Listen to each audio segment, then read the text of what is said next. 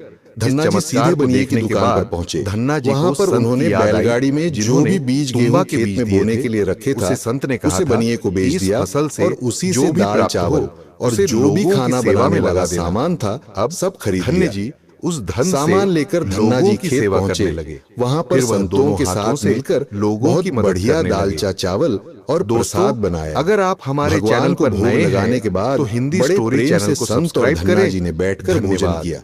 हर हर इसी बीच महादेव। भगवान की चर्चा भी होती रही। संतों को भोजन करवाने के बाद बड़े प्रेम से धन्ना जी ने उनको विदा कर दिया। संतों के जाने के बाद धन्ना जी सोचने लगे कि बीज वाले गेहूं को तो बेचकर मैंने संतों को भोजन करा दिया। अब खेत में क्या बोया जाए? अगर पिताजी बीज मांगेंगे तो मैं कहां से बीज लाकर दूंगा, और यदि खेत में कुछ पैदा नहीं हुआ तो मैं पिताजी को क्या जवाब दूंगा?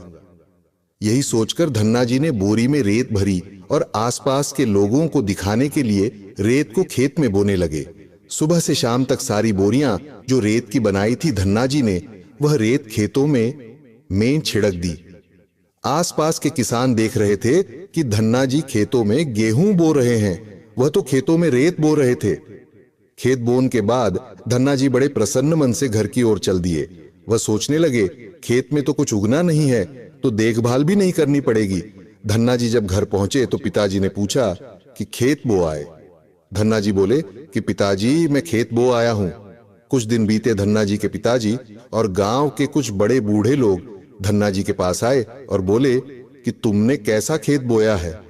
ऐसी फसल तो हमने अपने जीवन में आज तक नहीं देखी। ऐसा लगता है जैसे गेहूं का एक एक दाना नाप नाप कर समान दूरी पर बोया गया है और सारे ही दाने उगाए हैं। इतनी सुंदर फसल तो हमने आज तक नहीं देखी। ये सब तुमने कैसे किया? धन्ना जी सोचने लगे कि सब उनको ताने मार रहे हैं, खेत में कुछ उगा नहीं होगा, इसीलिए ऐसी बातें कर रहे। तब धन्ना जी ने आश्चर्यचकित होकर स्वयं खेत पर जाकर देखा तो बड़े ही आश्चर्यचकित हो गए। उन्होंने देखा कि जिस खेत में उन्होंने रेत बोई थी वहां पर फसल उगाई है, और एक सुंदर फसल उन्होंने भी कभी नहीं देखी थी।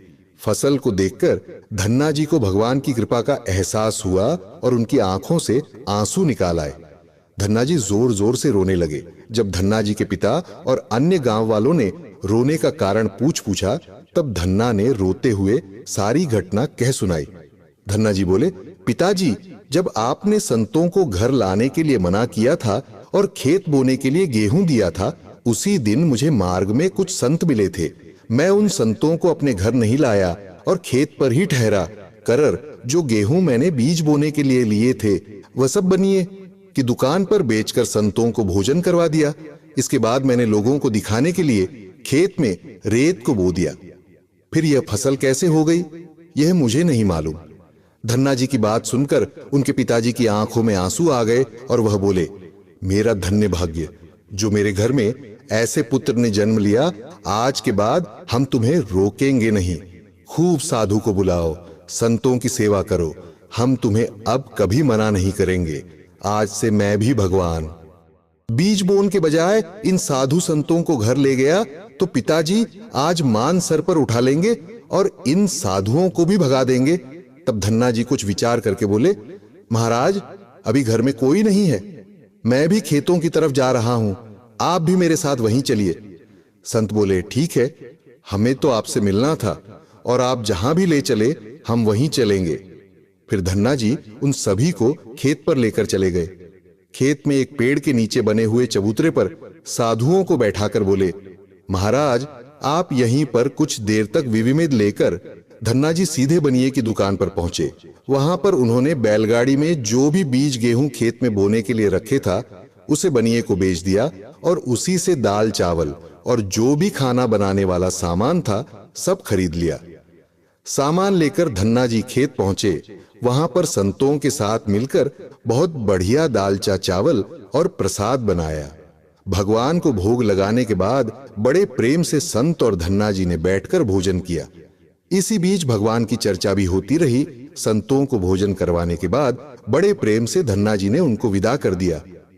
संतों के जाने के बाद धन्ना जी सोचने लगे कि बीज वाले गेहूं को तो बेचकर मैंने संतों को भोजन करा दिया। अब खेत में क्या बोया जाए? अगर पिताजी बीज मांगेंगे तो मैं कहां से बीज लाकर दूंगा, और यदि खेत में कुछ पैदा नहीं हुआ तो मैं पिताजी को क्या जवाब दूंगा?